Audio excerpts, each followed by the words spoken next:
One of y'all holds a hatchet in like your promo pictures Oh, and stuff yeah. like that. What's up with the hatchet? I'm a juggalo. Okay, Yeah. okay. Welcome to the 144th episode of the Cast That Ends Creation. I'm your host Chris Deering. This is the show where I interview bands and public figures in the Mathcore adjacent communities. If you enjoy this content, please like, subscribe, do all things social. Every little bit helps. Feel free to join us every Sunday and Wednesday for the live cast where you can interact with the guests in real time. You got some questions or just hang out with chat. You can subscribe to this Twitch channel for $5, which gives you access to the interviews before they hit YouTube and other streaming platforms, as well as get some exclusive emotes. You can also do that for free by attaching Amazon Prime account to your Twitch account. It's like taking $5 from Jeff Bezos' pocket and putting it into mine. With that out of the way, let me introduce our guest today who dropped their debut EP, Hell is Real, back in April through Tomb Tree. Welcome in, Greedworm. How's it going? Hi. Hey, howdy. Thanks for having us. Good. Dude, hell yeah, thanks for coming on. Why don't we start by introducing you guys? Tell us who you are, what you do in the band. I'm Ryan. I play guitar. I'm Wes. I play drums. I'm Trilly. I do vocals. I'm Sam. I play bass and I yell sometimes. Alrighty. So your Facebook says that you guys got started in April. You started in April, but you've been telling me that you've been a band for about a year now. Can you tell us how the band came together? Yeah. So it kind of started with me and Wes. Wes, and Trilly all worked at Zounds.com, which is like a music gear place in Chicago. It's like a call center. So we were all working there, and then COVID hit, and we just kind of started writing MIDI demos. So we were just writing like these little MIDI demos. I was really into like the red chord at the time, so we were writing a bunch of stuff like that. And then we kind of came up with this idea right around this time last year to kind of do like a sludgy hardcore thing. And Sam had sent us vocals for one of the MIDI tracks, and we heard that he was coming back and he might have had some interest in playing bass. And once he came into the fold, we're like, oh, this could actually be a band. And then Trilly ended up joining like right at the end, and everything kind of, it fell together really well, like really kind of just molded really well. We all got along really easily. And yeah, the songs kind of came really like fluently after that. Good creative synergy we share, I think. Absolutely. Yeah. Oh yeah, that's awesome when things just kind of fall together like that, and you don't have to like force it. Yeah. So the name Greedworm, where does that come from? We just kind of like we're just coming up with a couple of different names that are like kind of based off of like just our frustrations at the moment and things like that. But I just kind of just ended up being the one that stuck, that we just kind of rolled with. Yeah. We wanted something trudgy and gross sounding. So Hey, My dad asked Greedworm, me that's a good name. I like it. yeah. My dad asked me what a greedworm was. And I always like to think of it as like the little part in that's in everyone that's like, that wants to like survive. You know, that's like the animal instinct in your brain. It's a greedworm crawling up. I like that a lot. Also, it leads to an awesome logo. We got it up on stream now, actually, for the words are made out of worms and stuff like that. That looks really cool. I like that a lot. Yeah, that was my buddy Dylan, who plays drums in a grindcore band with me called Shrivel Up. Yeah, I was talking to him. I'm like, I want something kind of like squiggly, like wormy, but like drippy, but still like somewhat legible. And he like, that was like his first attempt. And I'm like, dude, this That's the first attempt. really Damn, kind of that's fits good. the vibe of what I'm going for. And yeah, it came out super cool. Why didn't y'all use that for the album cover? You have a different logo on that one. We Or you did. did. We had one of Trilly's friends, Killer Napkins, do the album art, and he kind of came to us like with the font on it already, and we're like, yeah, so it's different. We didn't want to like just slap that font on everything so far, so it kind of fit like the motif of the album a little bit better, I think. Okay. So how would you guys describe your music? What do you label yourselves as when you're pitching yourself? Lately, it seems like we've been catching the like sludgy hardcore thing lately. But yeah, I feel like that's pretty apropos. We have like some death metal parts. We have like some grinding parts. We have like some hardcore punk parts. We have some sludge parts. So yeah, I don't know, a little something for I everybody. mean, maybe like new Death Sludge, because we got those Yeah. metal bouncy parts. Yeah, as well. that was our- nice mid-tempo that you can really groove to, Yeah, and then some Okay. fast flat beats. yeah, that was our mantra at first, was new death sludge. Okay, I like it. Inventing new genres. I feel like we Yeah. have killer napkins in chat, or at least it's somebody that's promoting them. Killernnapkins.com, baby, is what he says. It's a Celestial Guys. Thanks for hanging out, man. Yeah. Woo! Yeah. Shout What out up, Killer Jason? Napkins. So you were talking about what was what was it? New Heavy Sludge is what you called it? New death sludge. New Death Sludge. I'm sorry, you just even said the name. What are the influences that go into New Death Sludge? I feel like we were all kind of getting into like the new slower death metal that was kind of coming out and stuff. Yeah, Maggot Stomp. Yeah, like a lot of the Maggot Stomp stuff and like Frozen Soul and like Singuisugabog and 200 stab wounds. 200 stab wounds. And then yeah, and then we all have like a very profound love of like new metal, and Korn seems to be the general consensus of what this band really admires. Me and Ryan saw Devourment last year. Yeah, we did All see the writing Devourment. stuff, and that kind of shaped a lot of stuff. Yeah, I almost got into a fight at Devourment. That was pretty Really? pivotal. Well, Yeah. people just wanted Yeah, to my fight buddy each other. like was some guy like hit my buddy in the pit. And I was like trying to jump on this dude. They figured it out though. We're best friends now. Yeah, yeah, they're good. roommates. Yeah, yeah, they send each other Christmas cards now. Personally, I would call you guys like power violence, but I mean, do you take offense to that term or? No, Accepts that graciously. yeah, yeah. The genre of power violence as like a whole has definitely evolved a lot in the past like 10 years. It's been getting a lot like slower and heavier, and we definitely have like some Weekend Nachos influence too. Just because like if you're from Chicago and you're doing like a faster like heavy band that has like slow chunky parts, like you're kind of gonna borrow from them just because they're such a good template for like that kind of aggressive type of hardcore. And they were always called a power violence band. So yeah, I think anytime you throw blast beats in something, someone's gonna think that you're on the more extreme end of things. But we really just like everything, you know. Oh yeah. Well, I feel like your music's a lot more diverse than other bands that I would put Yeah. under the power violence banner. So, New Death Sludge it is. Yeah, exactly. It's Um, whatever you want it to be. It's like R.L. Stein. You can choose your own adventure. It's just a fun, wormy time. Yeah, exactly. We just get wormy. So, what's the writing process like with y'all? Is one person directing it, or are y'all like kind of bringing in different things and melding it all together? Yeah, Honestly, this is probably like one of the most collaborative bands I've been in terms of I feel like we all bring a lot of ideas to the table and like receive and share feedback or sending demos back and forth. And it's really cool to like kind of share the work and creativity amongst all of us and have such a collaborative process. yeah, definitely. Yeah, we definitely try to keep everything pretty concise too, so like everyone does get a chance to sort of like direct the song in a way too. if they Yeah. want to. So like it's not just one person in a way writing like an epic or anything like that. Yeah, when we first started, Wes and I had like the skeletons for like I think like half of the songs on the record, and it really wasn't until like Sam and Trilly came in that like the overarching themes of it kind of came in, and like the parts that I couldn't just like fill in playing guitar kind of came in, and like the symmetry of the music definitely became a lot better once everybody was solidified, and now everything is like a collaborative writing process, and I feel like we've gotten a lot better because of that, because it's not just one person's input or two people's input.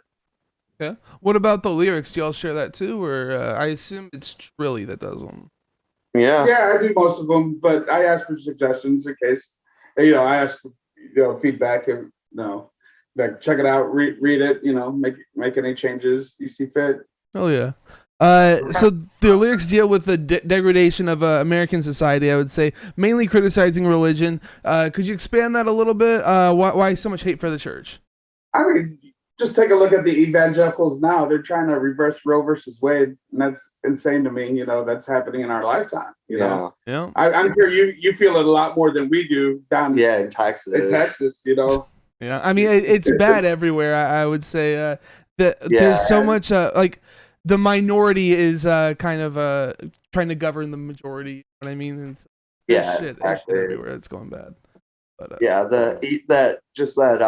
evangelicalism has seeped so far into like politics and social structure that it kind of dictates like the norms of society and what people are willing to accept as like their existence when we all kind of live in mediocrity because of those social stigmas and norms that were introduced by, you know, like the church and that kind of being indoctrinated into politics as well. So yeah, it's bad. God bad. Jesus bad. and I feel like it's on both sides too. You know, you got the evangelicals on the right, and then you got the corporate woke on the left. You know?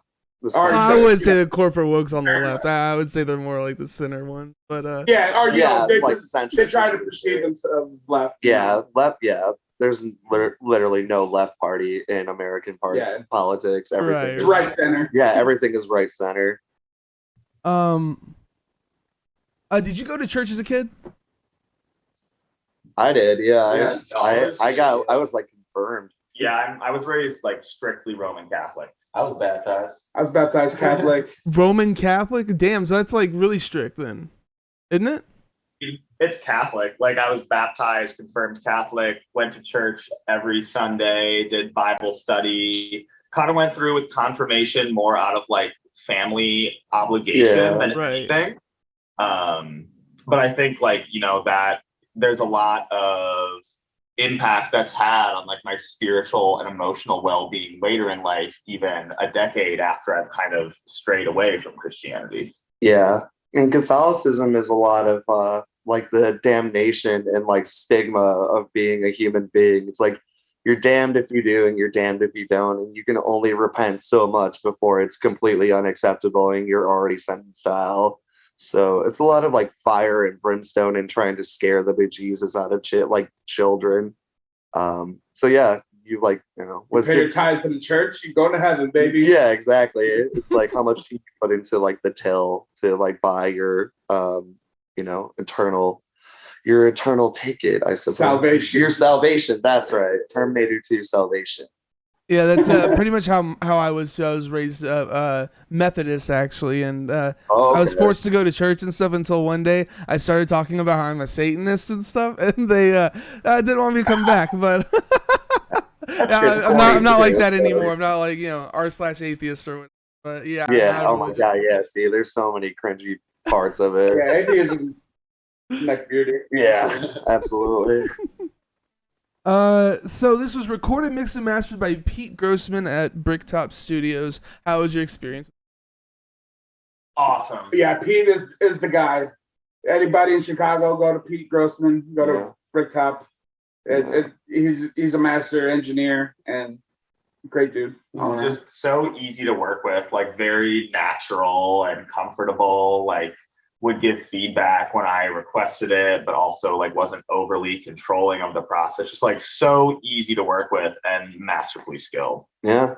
Hell yeah. Well, it sounds really good. You got a really good product out of it. Yeah. Thank you. Yeah. I really love your use of samples, especially the opening of the track "Hell Is Real." That's so fucking good. Where it does a chant. I don't know if is it supposed to be a song or is it a chant that they're saying? I guess it is a song kind of. That they're saying about being God's army or whatever. That's so fucking good. Oh my god, it hits so well. Where y'all getting all these samples from? Because there was like, what was it, 3 of them in the whole EP? I think there's 3 or 4. They're all traily. Yeah. I remember. Oh, like you recorded yourself? They're not actually like clips taken from stuff? No, they're like clips. Yeah, they're like samples and like, but Trilly like comes up with the ideas for them and then like manipulates them to give them that creepy vibe. Okay, where are you getting these from? YouTube mostly, like, and a lot of it I craft on my own electronic gear too. Okay, like a lot of the effects and like the swells you hear and stuff like that. Do you have like a folder on your computer just full of these weird clips? Yes, I get a lot of clips Reddit. Okay. Yeah, I'm like, yep, saving that. Hell yeah, dude. I do the same thing too for my music, so that's awesome. You have a secret track at the end. Is it supposed to be like a songified preacher set to like an EDM beat or something? Or what's up with the hidden track at the end?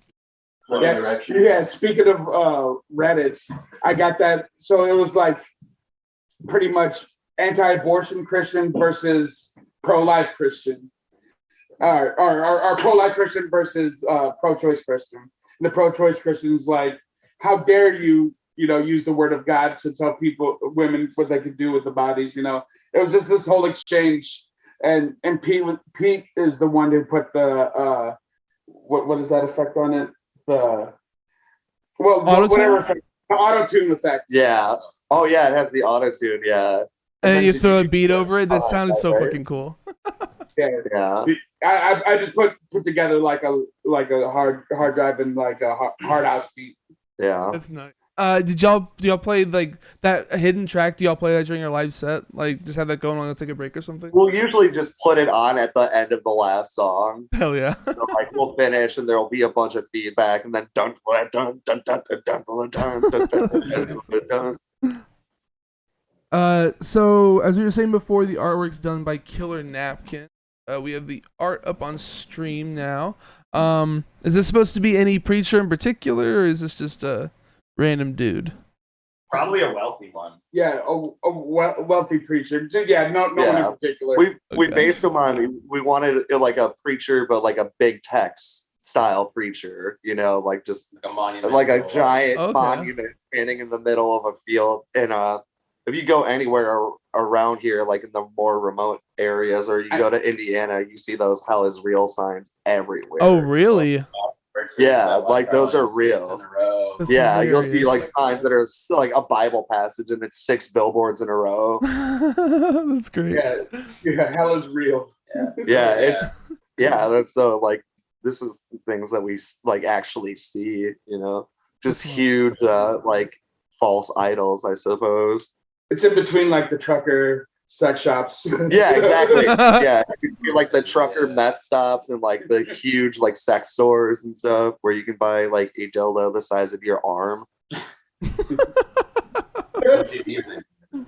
Yeah.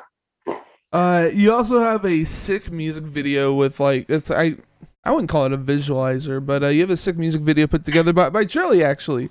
That goes to Hell is Real, and we're gonna be playing that real quick. You want to tell us how you came up with all this stuff? Because this is like talent, I'd say. Oh, thank you. Yeah. Thank you. Yeah, pretty much. I just love horror movies. All my friends could vouch for me. Just like every time we're in Discord, I'm like putting on a horror movie or just something spooky. So, yeah, The Void, and what's the other movie? Prince of Darkness. Yeah, Prince of Darkness. Yeah.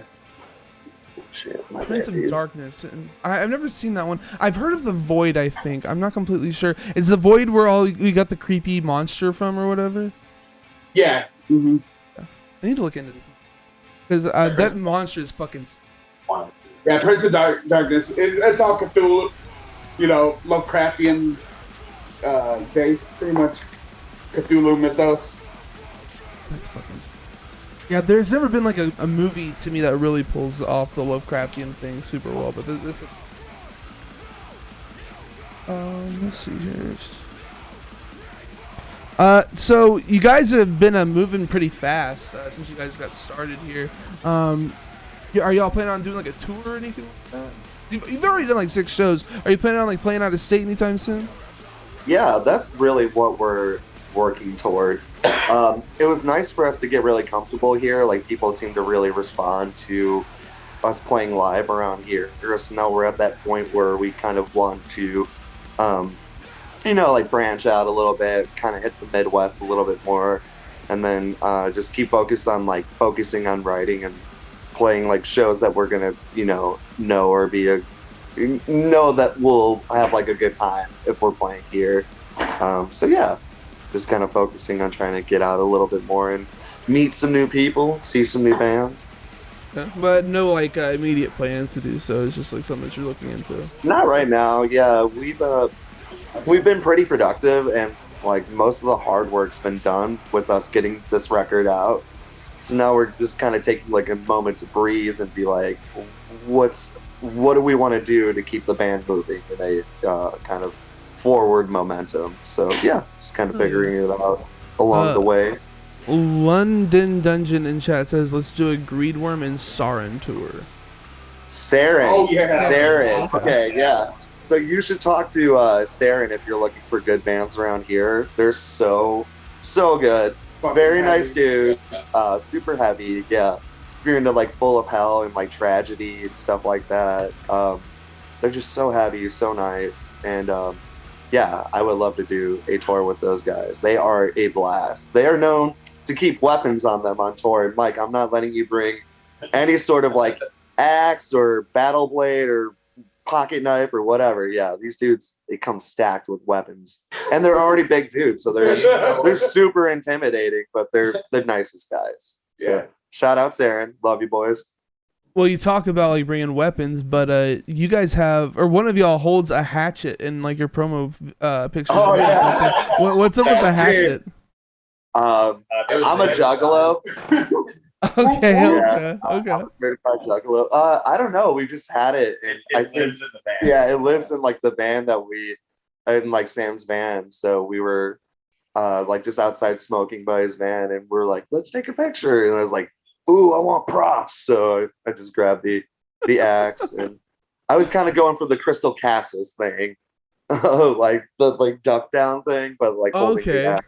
Yeah, Yeah. I thought that was kind of odd too, but it makes sense. That was the inspiration. Was that Crystal Castles album cover? So you played a few shows. What's the best show you've played so far? Honestly, I think it was like on Thursday. I think that was our favorite show. We played with Chamber, and then our buddies in Bovice, and then another band, Reality Check, And Yeah. Claim. and this straight edge band called The Claim that was really good too.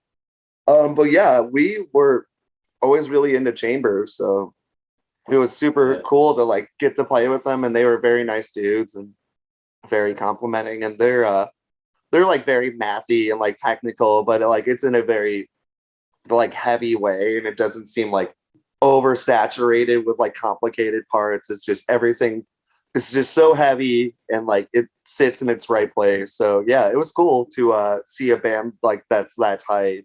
Super nice dudes too. Yeah. And Hell yeah, Spencer Chamber's dope. built it on found that. Yeah, our It- buddy it Spencer sounded Morris great. did great. Yeah. Oh yeah, that's awesome.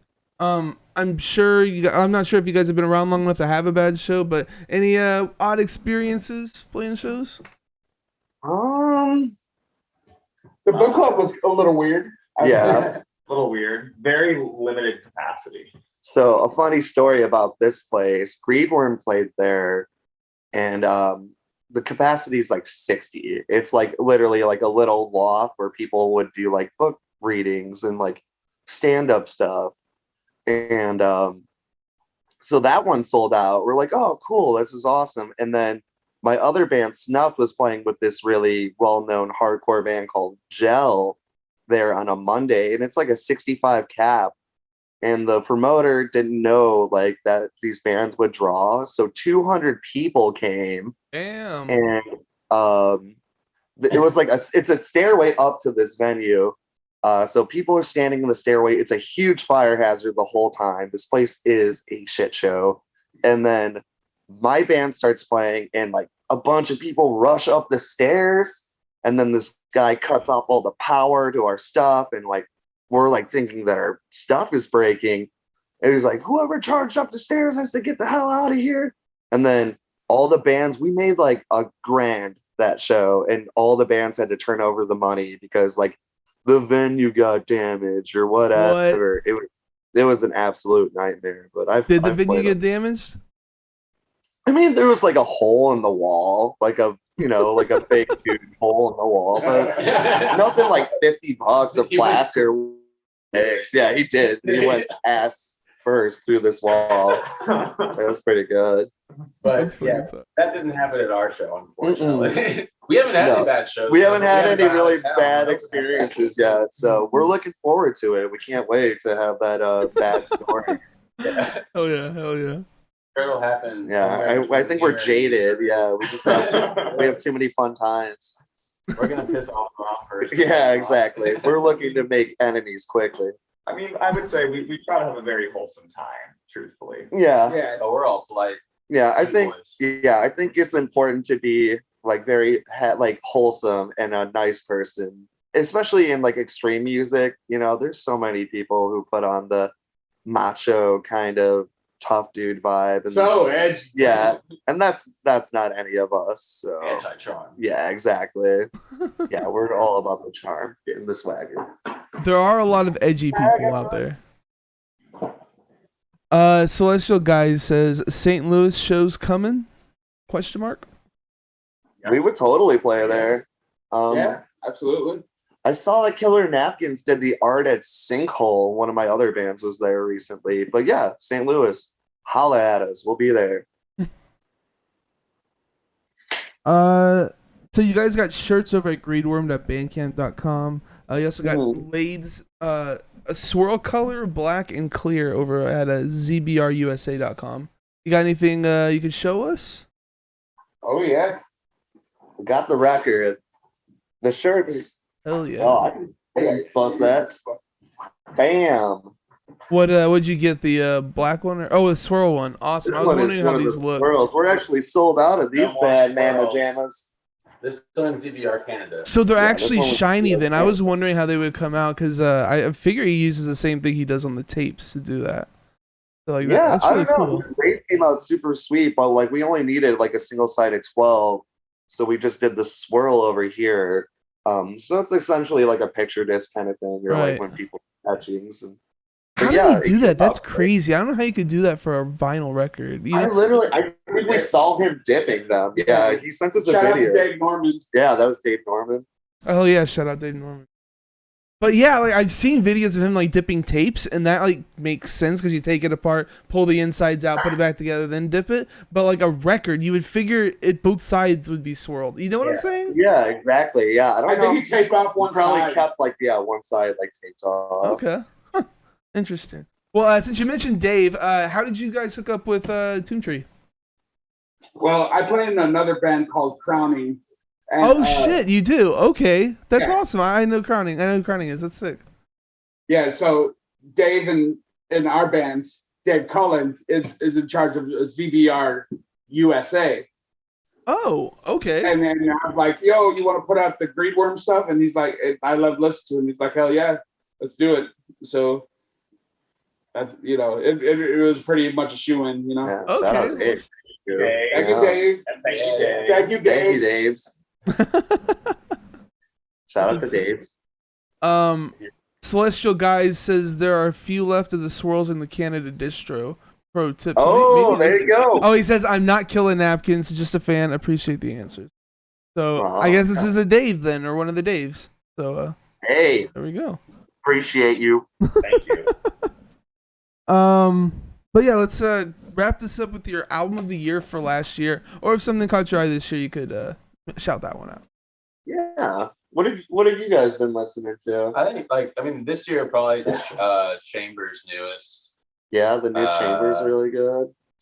Like, I just forgot what it's called. Fuck. The new Nomos record is really good. Oh my god. Yeah, that's a really good record. No I liked, what else have I been listening to? The new Warthog record, if you're into like hardcore punk. The new Flex record is really good. Noel for death metal. Yeah, Noel, if you're Noel is looking for sick. that grindy kind of stuff. Yeah, super good.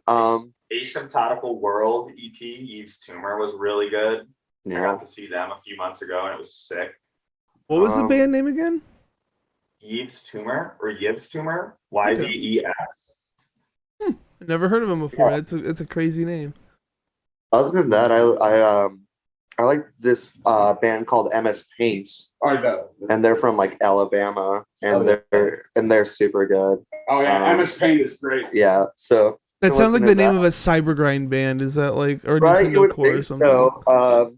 But it's like this it's almost like the Beastie Boys. Like Really? it's What the hell? it's That's awesome. when they were picking up instruments and stuff. It's super interesting. It's got a super deep vibe to it. Yeah, it's got like a really cool like Discord kind of vibe to it. But yeah, it's cool. MS Paint. Oh, hell yeah. Well, is there anything else you guys would like to say on our way out? No, thank you so much for having us. We Yeah, really appreciate thank it. you. Yeah, Oh, yeah, we've thank had you a guys for blast coming talking in. to you. Yeah, so if you're looking for an intense, gripping hardcore record, you need to check out Hell Is Real, the debut EP from Greedworm, which came out back in April. You're on Facebook, Instagram, Bandcamp, YouTube, and all streaming platforms. Am I missing any kind of social media stuff? No, I think that's about it. Let's get wormy, baby. Yeah. Oh yeah.